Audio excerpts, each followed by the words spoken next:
Hi everyone, Teddy Baldassarre with TeddyBaldassarre.com, and today we're looking at a watch with tremendous value from Glashütte with the Glashütte Original 60s edition. So for this video, we're going to do a deep dive on the timepiece, final points of consideration at the end, but also throughout the video, if you have further questions or are looking to buy the watch, check out the link in the description down below to the product page. Without further ado, let's jump in and take a closer look at this watch. One of the number one draws in differentiating watches from one another in a market that is endless in its variety is a brand's ability to offer competitive value for money. This is a concept that we've talked about plenty of times on this channel, and value for money usually is associated with the lowest price possible. However, as a watch collector, the concept is usually more involved, where there are distinct pockets at a variety of price points, even in the luxury category where this can make sense. To make that claim of value as you add a comma to the pricing equation, you have to be ready to prove yourself. Well, today I'm prepared to do that, as we're going to look at what I would say is one of, if not the best point of value for a luxury dress watch at retail pricing today, the Glashütte Original 60s. To fully grasp what you're getting with these 60s models, you have to understand both Glashütte Original and the region it proudly resides in. Despite very little happening within the few streets, the small town of Glashütte, home to less than 7,000 people, is the heart of Germany's storied history of mechanical watchmaking dating back to the 19th century. To state it plainly, Glashütte is responsible for producing some of the greatest watches in the world, and having a standard of excellence that rivals even the best of what Switzerland has to offer. While there's no shortage of great watchmakers in Glashütte, I would consider Glashütte Original among the very best, presenting a blend of artisanal finishing with prices that align closer to more industrialized products catered to mass market luxury consumers. Although the Glashütte Original name is a newer creation, their use of the word original is appropriate, with the brand having lineage back to the earliest days of watchmaking in the region. In the late 1800s and early 1900s, leading up to World War I and World War II, Glashütte as a town exhibited superb ability in the craft of watchmaking, expanding its reputation well beyond its country's borders. Given the devastation that was brought on by the global conflicts of war, the region's production slowed mightily. What did remain was a single government-permitted consolidated horological company known as the GUB. The GUB, apart from remaining as a sole entity of watchmaking to represent the land's acclaimed reputation, also managed to produce many pieces throughout the mid-20th century, including the spasmodic dive watches that lives on today with the CQ line, and other models such as the original 60s piece that inspired what we are going to be looking at here today in the video. Where modern Glashütte Original unfolds is with the unification of East and West Germany in 1990. In this period, the GUB transitioned back to private operation, and in 1994, the GUB shifted to be called Glashütte Original, being a living symbol of the resilient art of watchmaking of the proud region. Glashütte Original nowadays resides under the ownership of the Swatch Group, though given the company's location of operation, it needs to act more independently than most, producing many of their watch parts from raw materials. And further, the Glashütte standard, a standard that calls for a brand to produce 50% of the parts of their watches in the region, GO nearly doubles that requirement to producing 95% of their components there. To see more of how this all happens, I'll link to a video that will do way more justice to this process, where we were guided through their manufacture by their CEO. Link will be in the description.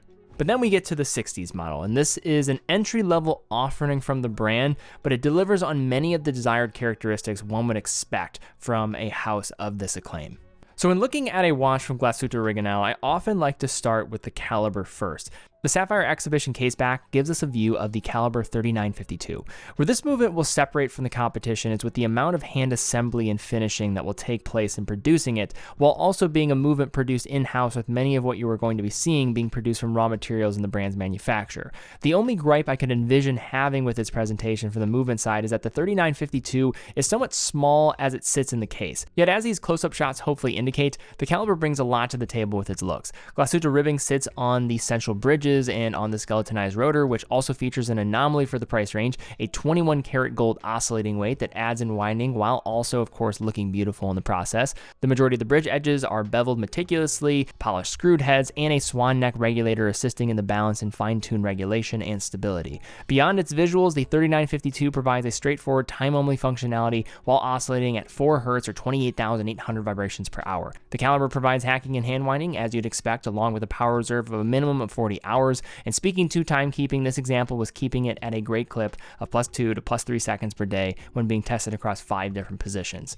Now, measuring 39 millimeters in diameter and 9.4 millimeters thick taking into account that dome crystal as well on the front and back of the watch, the Sixties evokes a sense of modernity in a watch package that very much takes vintage inspiration. Given the short lug-to-lug of 45.4 millimeters, this watch also is likely to work well on all except the largest and smallest of wrists. Set between 19mm lugs, the Sixties is paired with a small-scale alligator strap that is backed with calfskin for a comfortable wear against the wrist. The strap terminates with a well-finished pin buckle complete with the brand's double G logo as seen on the rotor. Case finishing and architecture has an old-school theme, serving up a generally rounded central case capped with a sloping bezel. At 3, a push-pull crown is signed and complete with ridges for easy grip while pairing with the case back, which is affixed with tiny screws and securing an expected 30 meters of water resistance rating for a dress watch. Compared to the caliber, the finishing on the case is decidedly simpler, with mirror polishing essentially everywhere you look. This is not to say that this case isn't well done, rather it clearly follows the form of the era it aims to represent with an elegant presentation.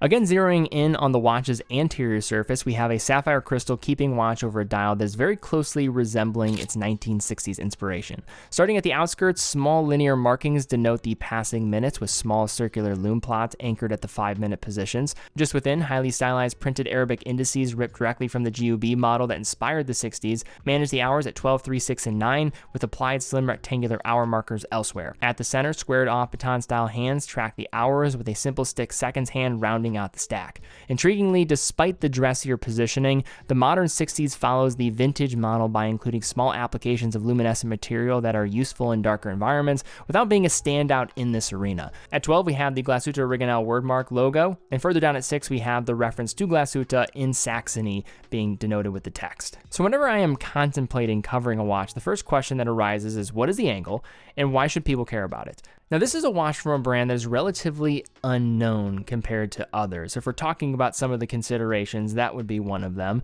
The design style is pretty simple and can definitely be found elsewhere, and in most of those cases for much less, no questions about it. And finally, the power reserve for its movement is going to be lackluster both for the brand, but also maybe more broadly. I even had the audacity to say that this was good value with the title of this video costing $6,700. When we think about watchmaking, we like to imagine a product that is mostly handmade and opposes the disposable world in which we live. Yet this concept is more rare than many might originally think at more attainable price points. One of the brands and areas still doing things in this manner, though, at the highest level is in Glashütte. Sure, there is absurdity to what I am saying. I understand this and what I'm talking about for value for money for a watch of this tier. None of this is necessary. Let me be clear with that. But that is what artisanal watchmaking is all about, doing more when more isn't required. To get a taste of this idea of doing more, it often starts in the tens of thousands of dollars. Then bring in the Sixties, that for less than $7,000, you're getting a watch that is hand-assembled, meticulously adjusted, finely finished, all while using components that were produced by the brand from a company that is among the best in its entire nation. Value needs to be defined by the individual. This, to me, though, in my crazy watch-loving mind, is a unique point of value. All right, guys, well, that's all we have for this video. If you did enjoy it, please give it a thumbs up, subscribe, hit the bell icon. That really does help us out, and I do appreciate it as well. Also, if you are in the market for this watch, we do have it available on TeddyBaldassarre.com. TeddyBaldassarre.com is an authorized dealer of over 30 brands, quick and fast fulfillment, dedicated customer support, and a full factory warranty for all the products that we offer. In addition, how we're able to fund all of our production on our main channel as well as here is through selling watches. So if you are in the market for a watch, we'd love to have your business. We know you can buy a watch in a lot of different places nowadays, but it allows us to keep doing what we're doing here. We love what we do. But guys, thank you again so much for watching. Be well, and I will see you all very soon.